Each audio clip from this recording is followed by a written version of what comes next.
নমস্কাৰ, মই অৰ্জুন ৰাজবংশী আপোনালোক সকলোলৈ TICS এডুকম চেনেলটিলৈ স্বাগতম জনাইছোঁ। আজি মই পুনৰ উপস্থিত হৈছোঁ এটা নতুন ভিডিঅ' লৈ, যোনটোত আমি শিকিম কম্পিউটাৰৰ হাৰ্ডৱেৰৰ ওপৰত আৰু কম্পিউটাৰৰ CPUৰ বেক পেনেলত কি কি থাকে। আজি সেইখিনি আমি ইন্ট্ৰডিউচ হৈ ল'ম। কম্পিউটাৰ এটাত সাধাৰণতে বহুতবিলাক পাৰ্টছ থাকে, যেনেকুৱা CPU, monitor, keyboard, mouse, speaker, printer, এনেকুৱা বহুতবিলাক পাৰ্টছ থাকে। সেই পাৰ্টছ গোটেইকেইটা লগ লাগি জইন কৰি এটা কম্পিউটাৰ সেট আমি পাওঁ।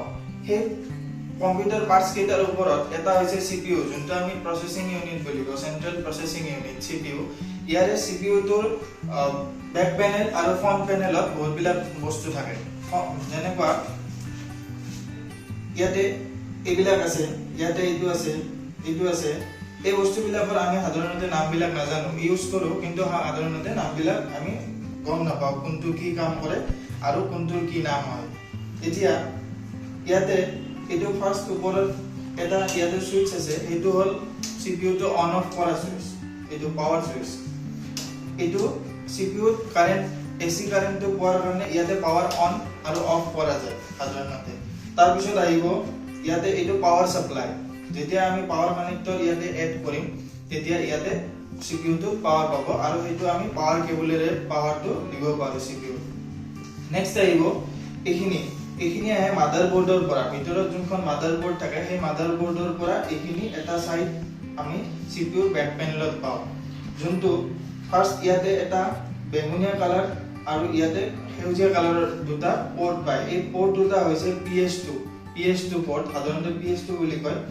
এটা কালাৰ দুটা বেলেগ দিয়াৰ উদ্দেশ্যটো হ'ল এই PS2 কেইটা আমি এটা কিবোৰ্ড লগাব পাৰোঁ, যোনটো বেগুনীয়া কালাৰ আছে সেইটোত আমি কিবোৰ্ড লগাব পাৰোঁ, আৰু নেক্সট যোনটো সেউজীয়া কালাৰ আছে সেইটোত আমি সাধাৰণতে মাউচ ইউজ কৰিব পাৰোঁ। মাউচ দুটা টাইপ থাকে, এটা হ'ল PS2 মাউচ আৰু এটা হ'ল USB মাউচ। যেনেকুৱা PS2 বিলাক সাধাৰণতে ঘূৰণীয়া হয়, এইটো হ'ল PS2 মাউচ।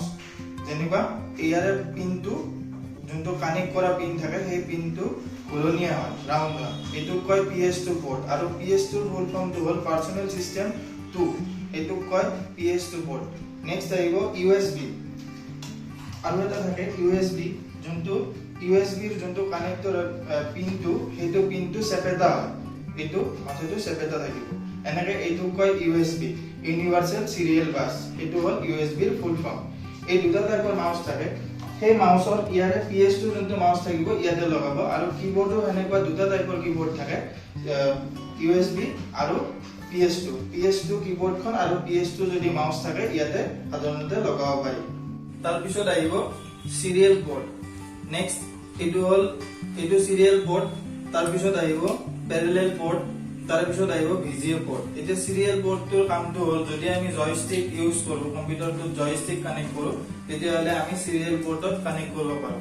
নেক্সট এইটো আহিব পেৰেলেল পোৰ্ট। যদি আমি প্ৰিণ্টাৰ কানেক্ট কৰোঁ কম্পিউটাৰত, প্ৰিণ্টাৰ হওক বা আৰু স্কেনাৰ হওক, ইয়াতে কানেক্ট কৰিব পাৰি পেৰেলেল পোৰ্টত। নেক্সট আহিব VGA পোৰ্ট, যোনটো VGA পোৰ্টটো আমি লগাওঁ সাধাৰণতে মনিটৰ, CPU-ৰ পৰা মনিটৰত যোনটো VGA কেবল লগায়, সেই VGA কেবলডাল ইয়াতে VGA পোৰ্টত লগায়। VGA ফুল ফৰ্মটো হ'ল ভিডিঅ' গ্ৰাফিক্স এৰে, এইটো হ'ল VGA পোৰ্ট বুলি কয়। তাৰপিছত আহিব USB পোৰ্ট। এইকেইটা হ'ল USB, এই চাৰিটা, এইটো আৰু এইটো, এই চাৰিটা কয় USB port, universal serial bus, যোনটোত আমি USB মাউচ, USB কিবোৰ্ড, তাৰপিছত ষ্ট'ৰেজ ডিভাইচ যিকোনো পেন ড্ৰাইভ হওক, external hard disk, external CD ROM, সেইবিলাক আমি ইয়াতে কানেক্ট কৰিব পাৰোঁ।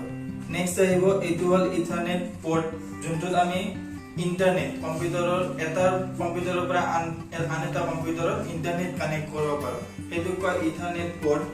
নেক্সট একদম শেষত আহিব এই তিনিটা পোৰ্ট, এইকেইটাক অডিঅ', সাধাৰণতে অডিঅ' পোৰ্ট বুলি কয়। এই অডিঅ' পোৰ্ট কেইটাৰ ভাগ আছে, যেনেকুৱা কালাৰ ৱাইজ ইয়াতে কামবিলাক বেলেগ বেলেগ হয়। এটা হ'ল ৰেড কালাৰ বা পিংক কালাৰ এটা আছে ইয়াতে, নেক্সট মাজত গ্ৰীণ কালাৰৰ এটা আছে, আৰু শেষত এটা ব্লু কালাৰৰ আছে। এই তিনিটা সাধাৰণতে বেলেগ বেলেগ কাম হয়, তিনিটাৰে বেলেগ বেলেগ কাম। এতিয়া ফাৰ্ষ্ট যোনটো পিংক কালাৰ আছে, সেই পিংক কালাৰ থকাটো হ'ল আমি মাইক ইউজ কৰোঁ, যোনটো মাইক সাধাৰণতে ইয়াতে লগাই মাইক ইউজ কৰিলে সেই কানেক্টটো ইয়াতে কানেক্ট কৰিব পাৰি। নেক্সট আহিব গ্ৰীণ কালাৰ যোনটো পোৰ্ট আছে সেইটো সাধাৰণতে হেডফোন ইউজ কৰা যায় যদি আমি হেডফোন লগাও সিপিইউৰ পৰা তেতিয়া আমি গ্ৰীণ কালাৰ পোৰ্টটো লগাব পাৰো নেক্সট আহিব একদম হেডফোন ব্লু কালাৰ যেটো হল অডিও আউট কৰা কাৰণে যদি আমি কিবা ইনস্ট্ৰুমেন্টস বজাই আছো তেতিয়া হলে অডিও আউটটো কৰিব লাগিলে ইয়াতে আমি সাধাৰণতে ব্লু পোৰ্টটো কানেক্ট কৰিব পাৰো এইখিনি আছিল সিপিইউৰ বেক পেনেলত যিখিনি বস্তু থাকে সেইখিনি আমি নামবিলাক জানি ললো তাৰ পিছত আহিব সিপিইউৰ ভিতৰত কি বস্তু থাকে সাধাৰণতে সিপিইউৰ ভিতৰত বুলি গলে হাৰ্ড ডিস্ক থাকিব নেক্সট আহিব CD-ROM যোনটো আমি CD-ROM ইউজ কৰো CD ডিস্ক ভৰোৱাৰ কাৰণে সেইটো কয় CD-ROM নেক্সট CD বা DVD-ROM নেক্সট আহিব হাৰ্ড ডিস্ক RAM থাকে তাৰ পিছত মাদাৰবোৰ্ড থাকে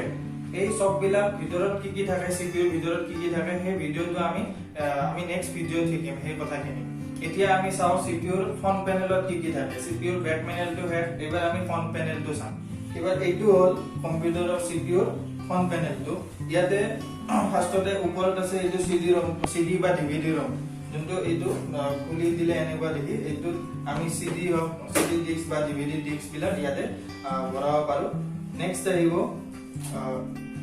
ইয়াতে পাৱাৰ সুইচ দুটা থাকে ফ্ৰন্ট পেনেলত এটা হল পাৱাৰ সুইচ আৰু এটা হল ৰিস্টাৰ্ট যোনটো পাৱাৰ সুইচ এইটোৰ কাম হল সিপিইউটো পাৱাৰ দিয়াৰ কাৰণে সিপিইউটো চলোৱাৰ কাৰণে সেইটো পাৱাৰ সুইচটো ইউজ কৰে নেক্সট দুই নম্বৰটো হল ৰিস্টাৰ্ট সুইচ যদি আমি ৰিস্টাৰ্টটো সুইচটো দবাও তেতিয়া হলে মেচিনটো বা সিপিইউটো এবাৰ স্টাৰ্ট হৈ আকৌ এবাৰ অফ হৈ আকৌ অন হৈ যাব সেইটো হল ৰিস্টাৰ্ট সুইচৰ কাম সেইটো হল ৰিস্টাৰ্ট সুইচ নেক্সট আহিব ইয়াতে আছে দুটা USB এই USB এটা সাধাৰণতে আমি মাউস USB মাউস হক বা USB কিবোৰ্ড হক বা পেন ড্ৰাইভ হক যিকোনো USB ইয়াতে ইউজ কৰিব পাৰো নেক্সট ইয়াতে আছে দুটা অডিওৰ কাৰণে অডিও পোৰ্ট দুটা এটা হল হেডফোনৰ কাৰণে এটা হল মাইকৰ কাৰণে আৰু বেক পেনেলটো থাকে বেক পেনেলটো লগাব পাৰো বা আমি ফ্ৰন্ট পেনেলটো লগাব পাৰো এইখিনি হল সিপিইউৰ ফ্ৰন্ট পেনেল আৰু বেক পেনেল ইয়াৰে পিছৰ ভিডিওটোত আমি শিকিম সিপিইউৰ ভিতৰত যিবিলাক পাৰ্টস থাকে যেনেবা মাদাৰবোৰ্ড